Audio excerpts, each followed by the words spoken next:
يتبعون أحسنه وأدخلنا برحمتك في عبادك الصالحين وتقبل منا صلاتنا وصيامنا يا مولانا وفوض أمري إلى الله إن الله بصير بالعباد ولا حول ولا قوة إلا بالله العلي العظيم. We have reached from Surah Qāf, verse number 36, and we will try to comment a few verses starting from verse number 36. Where Allah subhanahu wa ta'ala says in Surah Qāf, وَكَمْ أَهْلَكْنَا قَبْلَهُمْ مِنْ قَرْنٍ هُمْ أَشَدُّ مِنْهُمْ بَطْشًا فَنَقَّبُوا فِي الْبِلَادِ هَلْ مِنْ مَحِيصٍ إِنَّ فِي ذَلِكَ لَذِكْرَى لِمَنْ كَانَ لَهُ قَلْبٌ أَوْ أَلْقَى السَّمْعَ وَهُوَ شَهِيدٌ. These are a few verses right here. There's another one that I plan to cover tonight, but let's see how we do when it comes to timing. If we have time, we'll cover one more inshallah after these few verses. What is the meaning of these verses that I just read in the Arabic language? And how many generations we have destroyed before them, who are stronger in power than they. Again, how many generations before them, referring to Quraysh, referring to those people at the time of Prophet Muhammad sallallahu alaihi wasallam, those who were given hard time to Prophet and his mission. So Allah is saying, how many of these generations before we have destroyed before them, who are stronger in power than they?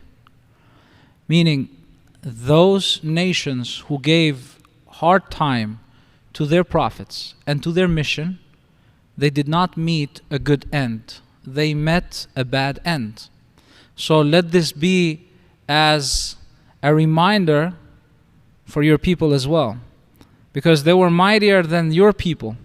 When we talk about Ad, when we talk about Thamud, Qawm Tubba, all of these nations that were before, they were greater than these Quraysh that you have right there. However, they met a bad end as a result of them refusing, rejecting the mission and their prophets. So again, and how many generations we have destroyed before them who were stronger in power than they, and they left traces throughout the land, meaning you can still see their traces. You can still see their dwelling places, their buildings.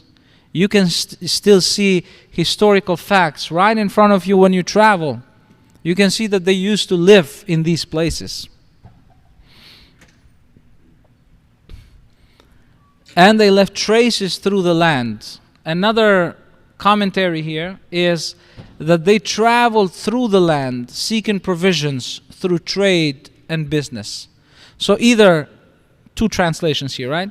Either they left traces behind for you to see them, or فَنَقَّبُوا, it can come as a meaning of these nations, they were so mighty that they traveled throughout the land and they did business and trade and all of that. They were very diverse, they were very well spread all over the places.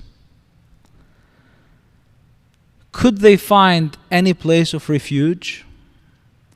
Meaning that when the time for them to be punished came, they were not able to find any place to hide.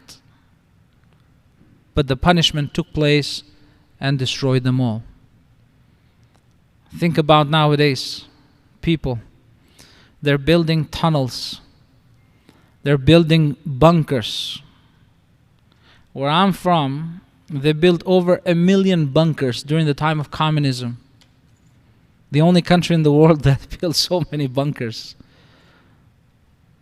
So they can escape. They can, perhaps not from natural causes, but because they were freaked out that USA and other Western countries are going to hit the country where I'm from, Albania. And you know how many people are there in Albania? 3 million. Over 1 million bunkers.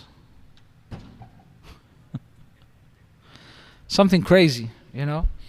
But again, if Allah subhanahu wa ta'ala is going to destroy whether through other people or through other natural causes, nobody can stop His punishment from coming and from taking place.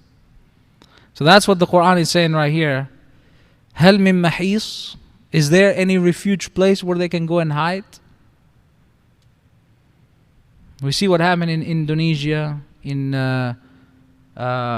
Japan, in Asia, right, with the tsunami.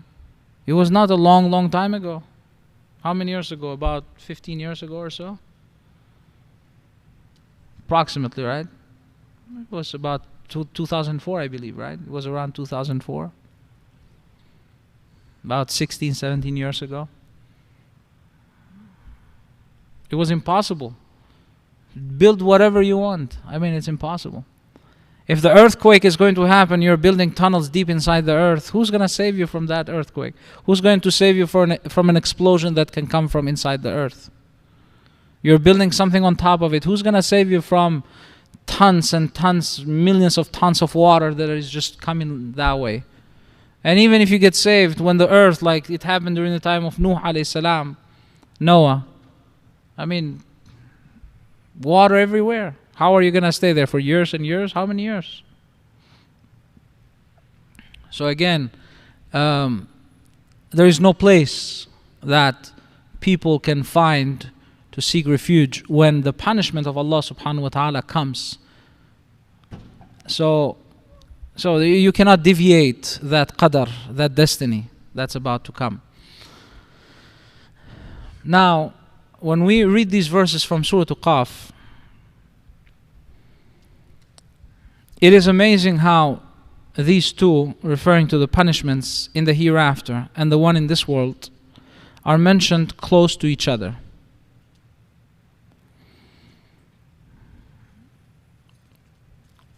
يوم نقول لجهنم هل امتلأت وتقول هل من مزيد. The day when we will tell to Jahannam. These were previous verses that we talked about, right? Few sessions before we talked about these verses. This is all the scenery of the hereafter, that Allah subhanahu wa ta'ala is saying to Jahannam that is there any more space? And the Jahannam will say, Hal min mazid? Is there more that I can accept?